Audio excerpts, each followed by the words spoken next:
Hi folks, I'm Kevin and welcome to Making Sawdust. In this video I will be making a chisel rack using spalted maple so it can hang on my slat wall using some DIY acrylic brackets. Subscribe to the channel to be notified when that video drops. Spalted maple can be very soft, brittle, and even crumbly around the spalted area. Many times chunks of wood like this will get thrown away, but I think it's going to look really great.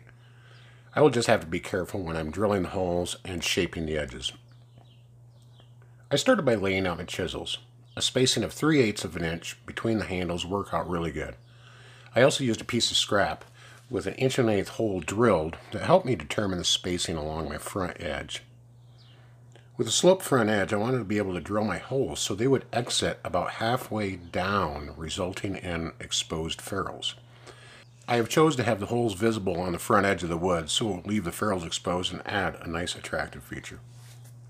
Matching the curve of the maple's edge will give me the best chance to have the holes exit the front side in the same place, leaving a similar appearance for the ferrules. Here's a quick tip. I like to use a brad point drill bit with a few light taps. It makes a nice little starting point for the Forstner bit. Again, drilling the holes, I need to be real careful because a Forstner bit's pretty aggressive, and once it starts to eat through that front edge, I actually had some of that spalted area, that really soft stuff, start to chip out. I was actually using quite a bit of finesse trying to shape this edge over, and you can see how quickly that material works itself away. I needed a better way to shape this without blowing more chips out, like you can see. With an even less aggressive approach, some 80 grit sandpaper, I'm actually still blowing out chips. So I needed a way to stabilize this spalted maple. I tested an area with some CA glue and that seemed to work, but the depth of it soaking in, I didn't know if I had enough CA glue. So my next choice was some water-based poly, and I put a coat or 6 of this stuff on. The beauty of water-based poly is it dries relatively quickly, so it skins over and you can add a new coat.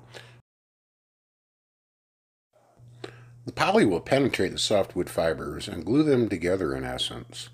It will then allow me to file and sand the stabilized area. This entire front edge is really soft, so I really didn't want to blow through that front edge. You can see it's pretty thin there, but I wanted to use this spalted maple. It was much easier to shape this now. That poly soaked in probably a centimeter, so I put on 5 or 6 really heavy coats, and that is allowing me to round over that edge really nicely. And then what I did is I took a small makeup brush actually, and I dosed the inside of my holes, just absolutely slathered the inside of my holes with a couple 3 coats, and that really stabilized that too. So then I was able to sand the inside of my holes really nicely, and it gave it a nice glossy finish. The relief for the exposure on the face of my rack isn't perfect along these holes, primarily due to how it's shaped, but also the natural edge of this piece of wood. So as they exit, one is higher than the other, and I really want that feature to match on the face of this. So I am going to attack it with a Dremel. I start fine-tuning these holes, and I'm just angling the holes on the face out. I'm not actually enlarging the hole that I've drilled. I'm just enlarging the bottom side of the hole to make it appear that they exit at the same point. Here's a video of how I made these DIY slat wall brackets, but it is not yet public at the release time of this video. Make sure you click the bell so you get notified when it goes public, or the card right up there. I finish up by drilling and countersinking my brackets for some flathead wood screws, and this chisel rack is complete. After all of the shaping of the holes and the front edge and the final sanding, I applied multiple coats of water-based poly with sanding between coats to provide a really nice gloss finish. Now more about the chisels. This is a set of 8 Craftsman high-speed steel lathe chisels gifted to me by a subscriber. These are new old stock, and with the only exception being the number 7 chisel has been slightly used. I'm super appreciative of the gift, so I wanted to make a wooden rack that displays them nicely. I do not have my shopsmith set up as a lathe currently, but I do intend to doing some turning. I hear it's slightly addictive. They will hang on my slat wall here at my workbench until I get the area behind my shopsmith finished.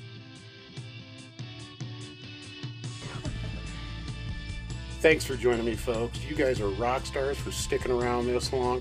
Now it's time for you to go out in your workshop and start making some sawdust.